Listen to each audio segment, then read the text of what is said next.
नमस्कार बच्चों। नमस्कार मैम। नितिन, तुम बहुत छुट्टियां करते हो। आज 4 दिन की छुट्टियों के बाद स्कूल आए हो, ऐसा क्यों? मैम, मेरा पढ़ने लिखने का बिल्कुल भी मन नहीं करता है, लेकिन मम्मी पापा जबरदस्ती स्कूल भेज देते हैं। मैं पढ़ना नहीं चाहता, दिन भर बस घर में आराम करना चाहता हूँ। लेकिन ये तो बहुत बुरी बात है नितिन, तुम्हारे मम्मी पापा सही ही कहते हैं, हमें पढ़ना लिखना चाहिए। कुछ बच्चे ऐसे हैं जो पढ़ना लिखना चाहते हैं, लेकिन अपने घर की परिस्थितियों के कारण, अपनी गरीबी के कारण वो पढ़ नहीं पाते। उनसे पूछो, उनका स्कूल आने का कितना मन करता है, और तुम हो कि सब कुछ मिलने के बाद भी स्कूल नहीं आना चाहते हो। मैम, मेरे घर में जो काम करने आती है उसका बेटा पढ़ना चाहता था, लेकिन उसकी मम्मा उसे बिल्कुल नहीं पढ़ाना चाहती। फिर मेरे मम्मी पापा ने उसे समझाया कि पढ़ने लिखने का जिंदगी में कितना महत्व है। फिर उसकी माँ राजी हुई और अपने बेटे को स्कूल भेजा। शाबाश तानिया, तुमने और तुम्हारे माता पिता ने बहुत अच्छा काम किया। आज मैं तुम्हें ऐसी ही एक कहानी सुनाने वाली हूँ जिसका लेखक पढ़ना लिखना चाहता है और पढ़ने लिखने के लिए वो अपनी जिंदगी में बहुत संघर्ष करता है। हमारी आज की कहानी का नाम है जूझ। लेखक है आनंद यादव। जूझ का अर्थ होता है संघर्ष करना। जूझ कहानी के पात्र हैं लेखक आनंदा, लेखक की माँ, लेखक के पिता जिन्हें वह दादा कहकर पुकारता है। क्योंकि आनंद यादव मराठी कथाकार हैं और मराठी में पिता को दादा कहते हैं। दत्ताजी राव, इन्हें देसाई सरकार भी कहा जाता है। कक्षा का शरारती बच्चा, जिसे सब चौहान का बच्चा कहते हैं। कक्षा का होशियार बच्चा वसंत पाटिल। मराठी अध्यापक नावा सौंदर्यकर। आनंदा अपने मन में कुछ सोच रहा है। लेखक आनंदा बहुत उदास है, वह अपने मन में कुछ सोच रहा है। पाठशाला जाने के लिए मन तड़पता है, लेकिन दादा से कैसे कहूँ? डर लगता है। अगर कहूँगा कि पढ़ाई करनी है तो हड्डी पसली एक कर देगा। कोई तो समझाए दादा को कि खेत में काम करने से कुछ हाथ नहीं लगेगा, कुछ कमाई नहीं होती। पढ़ाई लिखाई करूँगा तो नौकरी लग जाएगी, 4 पैसे हाथ में रहेंगे, विठोबा आना की तरह कुछ कारोबार किया जा सकेगा। लेकिन क्या करूँ? काश कोई तो दादा को समझाए। इस बार भी दादा ने ईंख पेरने का कोलू जल्दी शुरू कर दिया। दादा सोचते हैं कि कोलू जरा जल्दी शुरू किया तो ईंख की अच्छी खासी कीमत मिल जाती है। सही ही सोचते हैं। जब चारों ओर कोलू चलने लगते तो बाजार में गुड़ बहुत ज्यादा आ जाता है और कीमत भी कम हो जाती है, और उस समय नंबर 1 और नंबर 2 का गुड़ बहुत आता है। हमारे जैसे खेतों पर बनाए गए नंबर 3 के गुड़ को कौन पूछेगा? इसीलिए दादा ठीक ही सोचते हैं, जल्दी कोल्हू चलाना शुरू करो और जल्दी बाजार में अपना गुड़ बेच दो। क्या लेखक ने अपने पिता से अपनी पढ़ाई लिखाई के बारे में बात करने की हिम्मत की? नहीं, लेकिन उसने हार नहीं मानी। उसने सोचा क्यों ना माँ से पढ़ाई लिखाई के बारे में बात की जाए। एक दिन उसकी माँ गोबर के कंडे थाप रही थी और वह अपनी माँ को बाल्टी भर भर कर पानी दे रहा था। तभी उसने अपनी माँ के आगे पढ़ाई लिखाई की बात छेड़ दी।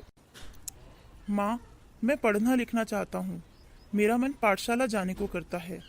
तुम दादा को समझाओ ना, खेतों में कुछ नहीं रखा, पढ़ाई लिखाई करूँगा तो नौकरी लग जाऊँगा और घर में 4 पैसे की मदद भी कर दूँगा। अब तू ही बता बेटा, मैं क्या करूँ? पढ़ने लिखने की बात की तो वह बरहेला सुअर की तरह गुर्राएगा। मैं भी चाहती थी कि तुझे कम से कम 7वीं क्लास तक तो पढ़ा ही दूं। पर माँ, अब तो खेतों के सारे काम खत्म हो चुके हैं, अब मैं खाली बैठा क्या करूँगा? तुम समझाओ दादा को। अगर वो तुम्हारी बात नहीं मानते तो चलो हम दत्ताजी राव के पास चलते हैं, उनकी बात तो वो बिल्कुल भी नहीं टालेंगे। मैं भी चल पड़ूंगा तुम्हारे साथ। ठीक है, चलेंगे। मुझे पता है इसके दादा इसकी पढ़ाई लिखाई के बारे में बिल्कुल भी नहीं सुनेंगे, बरहेला सुअर की तरह गुर्राएगा। लेकिन क्या करूं? इसका मन रखने के लिए इसके साथ दत्ताजी राव के पास चलकर भी देख लेती हूँ, क्या पता उनकी बात मान ही ले। फिर क्या हुआ मैम? फिर उसी रात लेखक अपनी माँ के साथ दत्ताजी राव देसाई के पास चला गया। दुहाई हो देसाई सरकार, आपके पास एक फरियाद लेकर आए हैं। कहो, क्या कहना है? ये मेरा बेटा है आनंदा, ये पढ़ना लिखना चाहता है। मैं भी चाहती हूँ कि ये पढ़ाई लिखाई करे, लेकिन इसके दादा इसको पढ़ाना लिखाना नहीं चाहते। खेत का सारा काम इसी से करवाते हैं, खुद खेत का कोई काम नहीं करते। सारा दिन बाजार में रखमाबाई के पास यहाँ बैठा रहता है और छोटे से बच्चे को खेत में लगा दिया है। जब ये पढ़ाई लिखाई की बात करता है तो इसको डांटते हैं, मारते हैं, हड्डी पसली एक कर देते हैं। आप उनको समझाएं कि उसको पढ़ने लिखने दे। सरकार, अब तो जनवरी का महीना आ गया है और खेतों में कोई काम भी नहीं है। यदि अभी मेरा दाखिला करवा दिया जाए तो मेरा 1 साल बच जाएगा। मैं 2 महीने में ही पूरी तैयारी कर लूंगा और 5वीं की परीक्षा पास कर लूंगा। ठीक है, मैं समझ गया। तेरा दादा जब घर आएगा तो उसको मेरे पास भेज देना। मैं उसको समझाता हूँ कि पढ़ाई लिखाई का कितना महत्व है। सरकार, मैं और माँ आपके पास फरियाद लेकर आए थे, ये दादा को मत बताना, नहीं तो बहुत मारेगा। ठीक है, मैं जानता हूँ कि मुझे क्या करना है।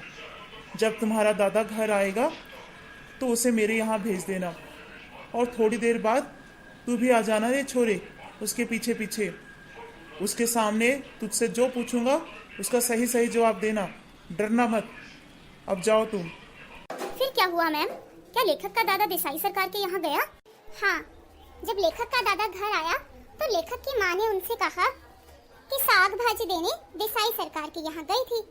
उन्होंने मुझसे कहा, बहुत दिनों से तेरा मालिक दिखाई नहीं दे रहा है, क्या करता है आजकल, कहाँ है?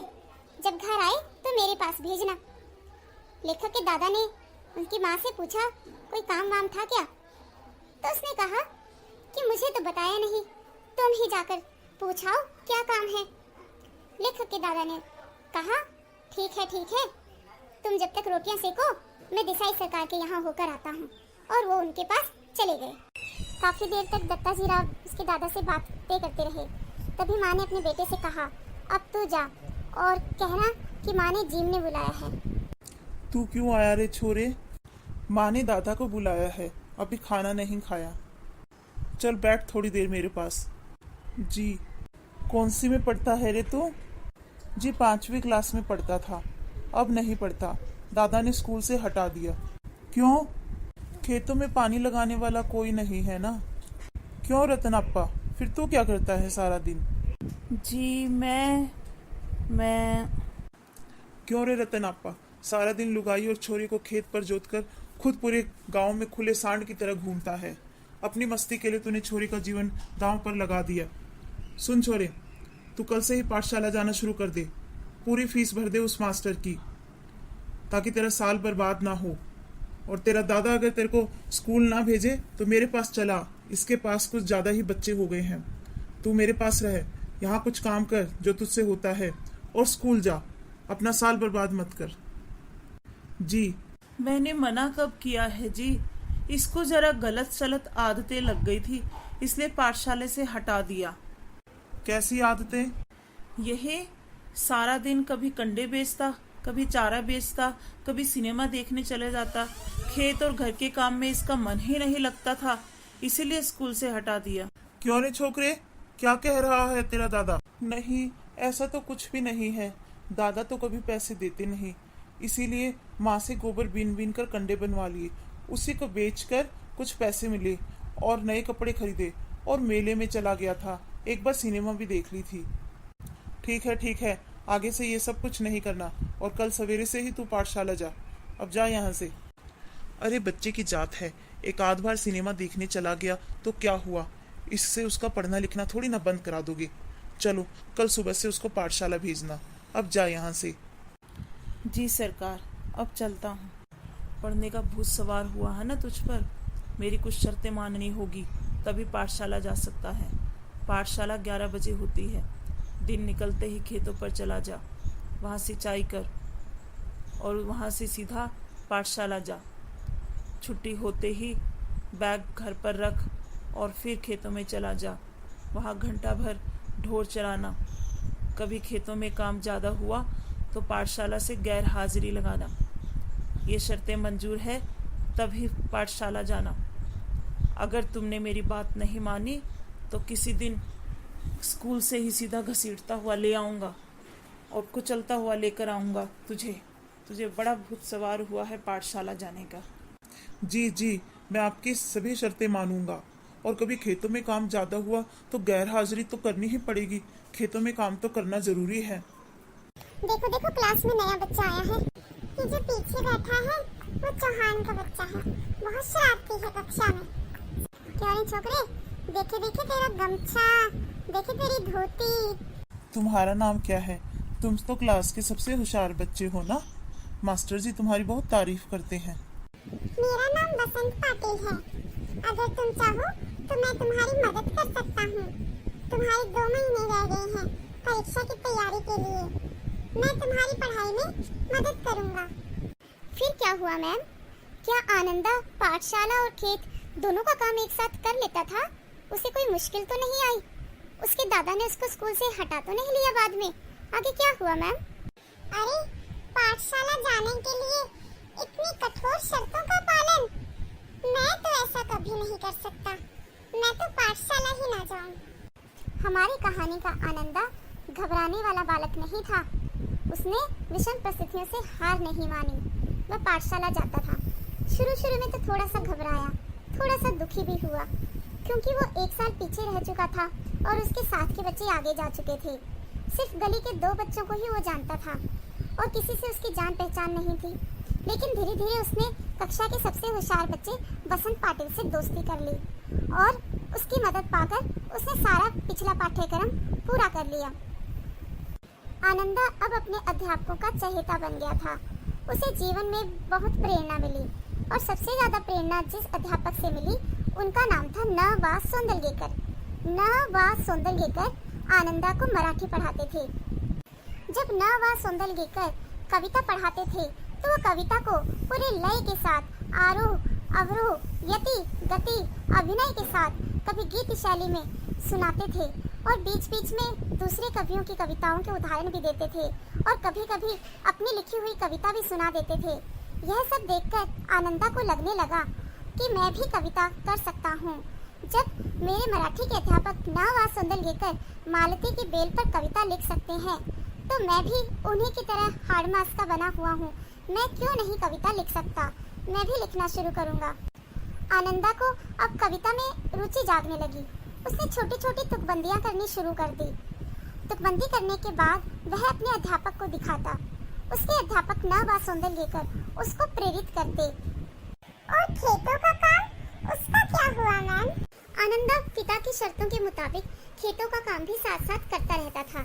जब वह खेत में जाता, वहाँ पर ढोर डंगर चराता तो वहाँ पर भी तुकबंदियाँ करता। कभी कभी उसके पास लिखने के लिए कुछ नहीं होता तो वो भैंसों के ऊपर ही लिखने लगता। मैम, क्या वो खेतों में काम करते हुए बोर नहीं हो जाता होगा? खेत में उसके साथ कोई भी तो नहीं था? नहीं, पहले उसे अकेलापन बहुत बुरा लगता था। वह सोचता था कोई ना कोई उसके साथ हो बात करने के लिए। लेकिन जब से उसने तुकबंदी करनी शुरू की, कविता लिखनी शुरू की, तो उसको अकेलापन अच्छा लगने लगा, क्योंकि वो अकेले में जोर जोर से कविता को गा सकता था और थुई थुई करके नाच भी सकता था। तो अब उसे अकेलापन बहुत अच्छा लगता था। वह चाहता था उसके आसपास कोई ना हो ताकि वो अपनी कविता कर सके, उसे गा सके, उस पर नाच सके। धीरे धीरे करके आनंदा अपने अध्यापक से प्रेरणा पाकर बहुत अच्छी कविताएं लिखने लगा। वो जब भी कोई कविता पूरी लिख लेता था तो अपने अध्यापक को जाकर सुनाता। वो उनके आने का इंतजार नहीं करता था। कभी कभी तो वो अध्यापक के घर चला जाता और उन्हें अपनी कविता दिखाता। उसके अध्यापक उसकी कविता पढ़ते, उसको भाषा अलंकार का ज्ञान देते, छंदों का ज्ञान देते और उसको बहुत प्रेरित करते। बहुत अच्छी कविता लिख लेने पर स्कूल के दूसरी कक्षाओं के सामने उससे कविता भी गवाते थे, जिससे आनंदा और भी ज़्यादा प्रेरित हो गया और अब धीरे धीरे करके उसकी भाषा सुधरने लगी थी। वह और भी अच्छी कविता लिखने लग गया था। अब यही आनंदा अपने जीवन में बड़े होकर मराठी के एक बहुत बड़े कथाकार बने। आनंदा ने पाठशाला जाने के लिए, पढ़ने के लिए कितना संघर्ष किया। माँ को मनाया, दत्ताजी राव की सहायता से अपने दादा को मनाया। उसने जीवन में कभी हार नहीं मानी। अब से मैं भी रोज पाठशाला आया करूँगा, कभी छुट्टी नहीं करूँगा। मैम, हमें आनंदा के जीवन से ये शिक्षा मिलती है कि हमें विषम परिस्थितियों से कभी घबराना नहीं चाहिए। जीवन में कठिनाइयाँ आए तो उनसे कभी हार नहीं माननी चाहिए। जीवन में हमेशा संघर्ष करते रहना चाहिए और शिक्षा बच्चों का अधिकार है। बच्चों को पढ़ाई लिखाई की ओर ध्यान देना चाहिए। और जो बच्चे काम पर जाते हुए दिखाई देते हैं, काम करते हुए दिखाई देते हैं, हमें उनके माता पिता को भी समझाना चाहिए कि पढ़ना लिखना कितना जरूरी है। शाबाश तानिया, तुमने आनंदा के जीवन से मिलने वाली प्रेरणा को बहुत अच्छे तरीके से समझा दिया है, शाबाश। आज की कक्षा यही समाप्त होती है। हम कल फिर मिलेंगे इसी पाठ के साथ, इसके महत्वपूर्ण प्रश्नों के साथ। धन्यवाद। चलते हैं। शुभ दिन। सभी बच्चे अपना ध्यान रखना और पढ़ाई लिखाई में मन लगाना।